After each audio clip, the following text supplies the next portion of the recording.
जय हिंद दोस्तों, आशा करते हैं आप सभी स्वस्थ और मस्त होंगे। और आज हम लोग पढ़ने जा रहे हैं विसर्ग संधि। इससे पूर्व आपने स्वर संधि और आप व्यंजन संधि आपने पढ़ा होगा। यदि आप नहीं देखे हैं तो उसको भी जाकर देख लें। हालांकि ऐसा बात नहीं कि आप विसर्ग संधि स्वर संधि नहीं पढ़े हैं और व्यंजन संधि नहीं पढ़े हैं तो आपको ये विसर्ग संधि नहीं पढ़ समझ में आएगा। ऐसा कोई बड़ी बात नहीं है, यहाँ से भी आप शुरू कर सकते हैं।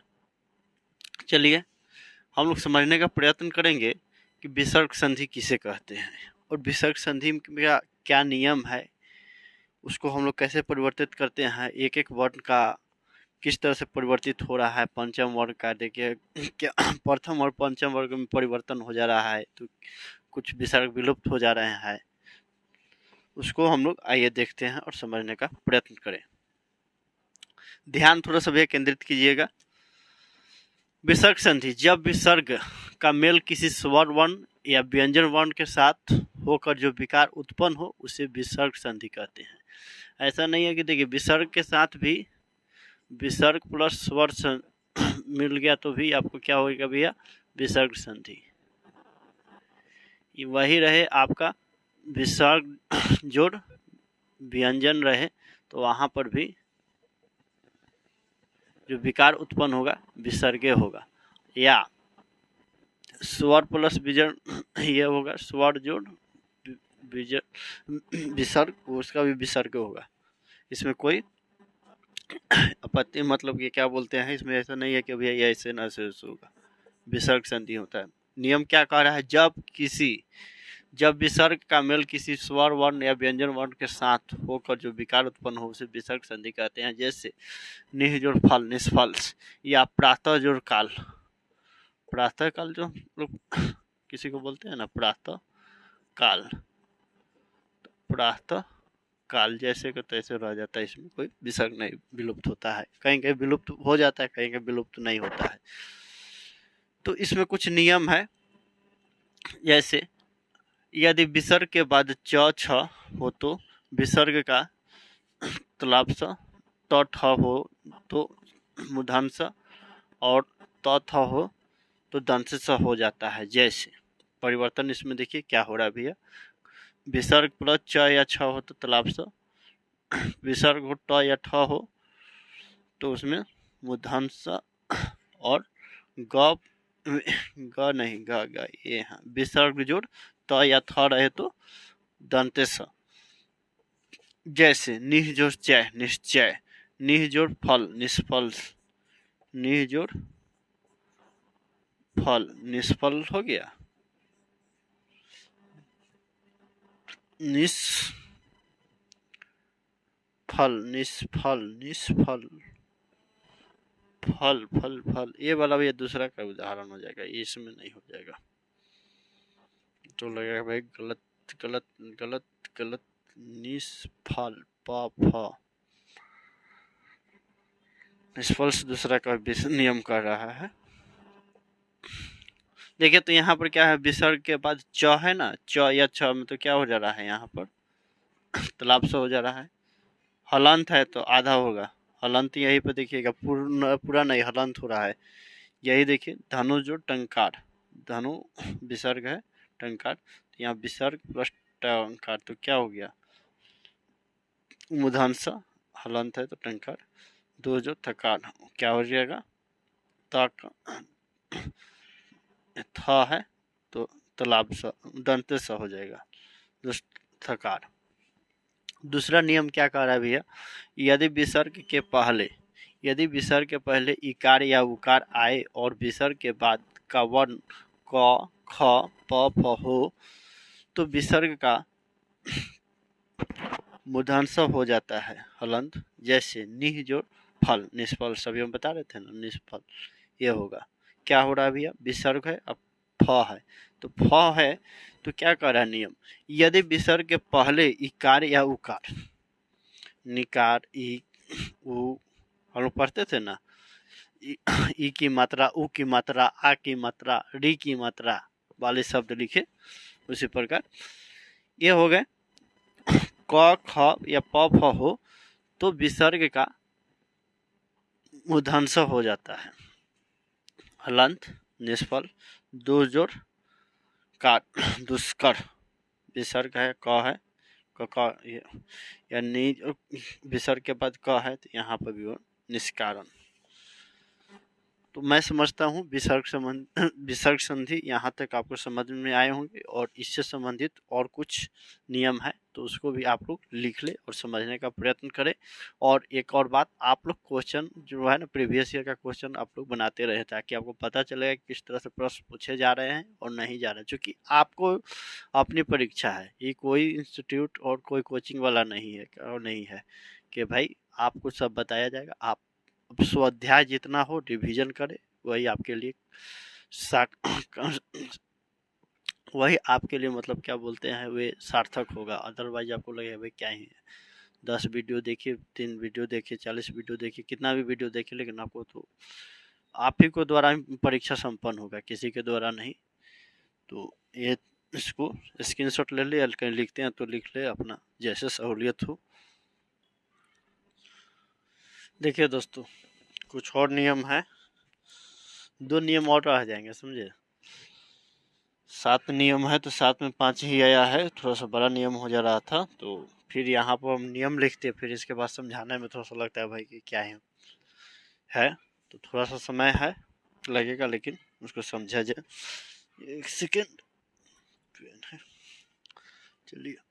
यदि विसर्ग के पहले अ हो और परेक, परेक नहीं होना चाहिए, परे भी होना चाहिए। परे क्या है भाई, यदि विसर्ग के पहले अ हो और क ख प में कोई वर्ण हो तो विसर्ग ज्यों का त्यों रहता है। जैसे प्रातः जुड़ काल, परे प्रातः, प अधर ये होगा भैया प्रातः, पय का नहीं।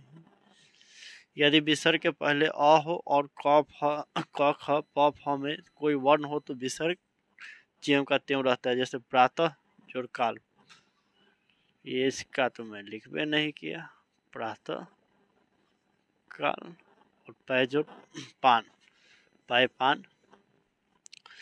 और चौथा नियम क्या कह रहा है, यदि ई छोटी ऊ के बाद विसर्ग हो और इसके बाद र आए तो ई ऊ का बड़ी ऊ, मतलब हर्षई है ना, तो दीर्घाई हो जाएगा, हर्षऊ है तो दीर्घ ऊ हो जाएगा, और विसर्ग लुप्त हो जाता है। जैसे परिवर्तन देखिए, मैं लिखने का प्रयत्न किया हूँ, छोटी है, हर्षई है, हर्षऊ है, उसके बाद विसर्ग है, फिर उसके बाद आया तो क्या किसमें परिवर्तन हो जा रहा है, दीर्घ में और दीर्घ ऊ में परिवर्तन हो जा रहा है, और विसर्ग विलुप्त हो जा रहा है। जैसे निह जो राव निरव, निह जो रोग निरोग, इत्यादि तरह के उदाहरण है।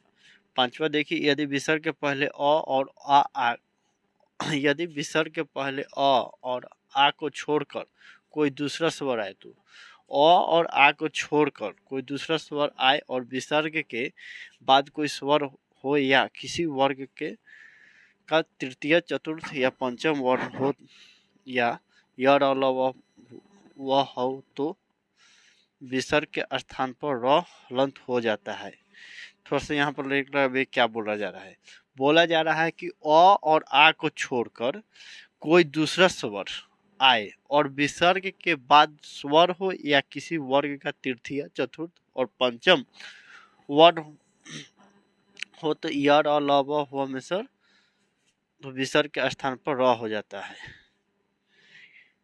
विसर्ग के पहले अ और आ को छोड़कर कोई दूसरा स्वर आए और विसर्ग के बाद कोई स्वर हो या किसी विसर्ग के पहले और विसर्ग के बाद का कह रहा है समीकरण, अ और आ को छोड़कर उसके बाद विसर्ग आया है, फिर उसके बाद कोई दूसरा किसी स्वर का तृतीय, चतुर्थ और पंचम वर्ण हो या हो तो विसर्ग के स्थान पर र हलंत हो जाता है। यहाँ पर देख लिया ना, विसर्ग के स्थान पर जैसे को तैसे रहेगा, लेकिन ये दोनों को छोड़कर ये सब होना चाहिए, बाकी यहाँ पर कोई स्वर है, ये थोड़ा सा आपको समझिएगा भैया।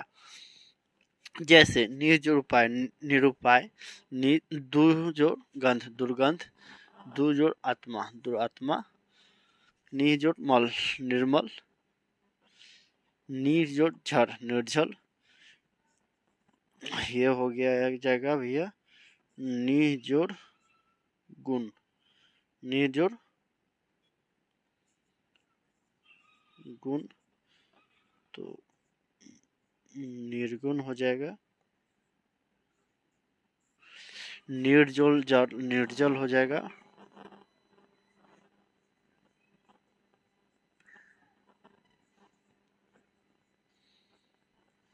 और भी उदाहरण होगा। पहले भैया इससे संबंधित जितने भी प्रश्न आपको कहीं दिखे उसको बना लीजिए, समझ रहे ना, तभी आपको समझ में आएगा, अन्यथा लगेगा भाई क्या पढ़ रहे हैं, कुछ नहीं, इसको कुछ अभिप्राय स्पष्ट नहीं होगा। ठीक है भैया, इसको नोट डाउन कर ले या स्क्रीनशॉट ले ले।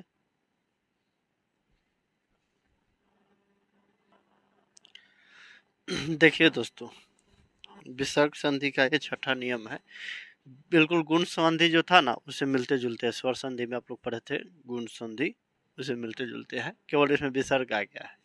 यदि विसर्ग के पहले अ आए और उसके बाद किसी वर्ग का तृतीय चतुर्थ या पंचम वर्ण आए या य ल व ह रहे तो विसर्ग का उ हो जाता है, और यह उ पूर्ववर्ती अ से मिलकर गुण संधि द्वारा ओ हो जाता है। गुण संधि द्वारा मिलकर ओ हो जाता है। गुण संधि यदि नहीं देखे हैं स्वर संधि से पहले तो इसको एक बार देख लीजिएगा। ठीक है भैया, पार्ट 1 में इसका जिक्र किया गया है। जैसे मन जो रथ मनोरथ, पय जोड़ धर पयोधर, पय जोड़ वृद्ध वयोवृद्ध, या मन जोड़ हर हो जाएगा मनोहर, सरजोड़ हर सरजोड़ सरोवर, सर जोड़ रोज, ज है भैया जो सरोज, ये हो जाएगा आपका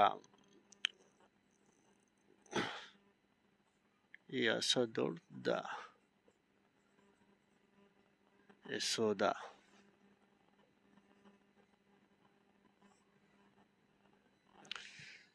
ये हो गया भैया। अब देखिए सातवां नंबर जो नियम है छठा से मिलते जुलते हैं, एक दूसरे से मिलते जुलते हैं। यदि विसर्ग के आगे पीछे अ हो तो पहला अ और विसर्ग मिलकर पूर्व पूर्व मतलब ये छठा पहला नियम के अनुसार ओकार हो जाता है, और बाद वाले अ का लोप होकर उसके स्थान में लुप्ताकार, एक लुप्ताकार ऐसे होता है, 5 की तरह लिखा जाता है, मैं उतना स्पष्ट नहीं लिख पा रहा हूँ, का चिन्ह लग जाता है। जैसे प्रथम जोड़ अध्याय, प्रथमो अध्याय, यश जोड़ अभिलाषी, यशो अभिलाषी, ये लोप हो जा रहा है ना, लोपाकार। लेकिन विसर्ग के बाद अ के सिवा अ के अलावा दूसरा स्वर आए तो यह नियम लागू नहीं होगा और विसर्ग बल्कि विसर्ग का लोप हो जाता है। जैसे अतः जो एवं अतएव, क्या हुआ, विसर्ग के बाद अ के सिवा दूसरा स्वर आया ना, तो यहाँ पे क्या हुआ भैया, लोप हो गया ना विसर्ग का। नियम को आराम से धैर्य पूर्वक समझना होगा भैया, पेशेंस के साथ। मुझे भी समझने में वक्त लगा, अभी भी पूरा क्लियर नहीं हुआ, ये भी बात बता दे रहे हैं। जो होना चाहिए स्पष्ट, जब तक इसको 3-4 बार इसको नहीं पढ़िएगा और इसका अध्याय अभ्यास नहीं कीजिएगा तब तक आपको इनकम्प्लीट लगेगा। ठीक है, तो मैं उम्मीद करता हूँ आपको स्वर संधि, व्यंजन संधि और ये विसर्ग संधि समझ में आए होंगे, और इससे संबंधित जितने भी प्रश्न हो आप लोग उसको हल करें, ताकि आपको समझ में आएगा कि हमने क्या समझा नहीं समझा, और स्व आकलन करें, और जहाँ पर आपको लगे ये कमियां है उसको समय रहते उसको दूर करें। तो इसी के साथ मैं अपनी वाणी को विराम देता हूँ। तब तक मुझे याद दीजिए, मिलते हैं अगले क्लास में। जय हिंद, जय भारत।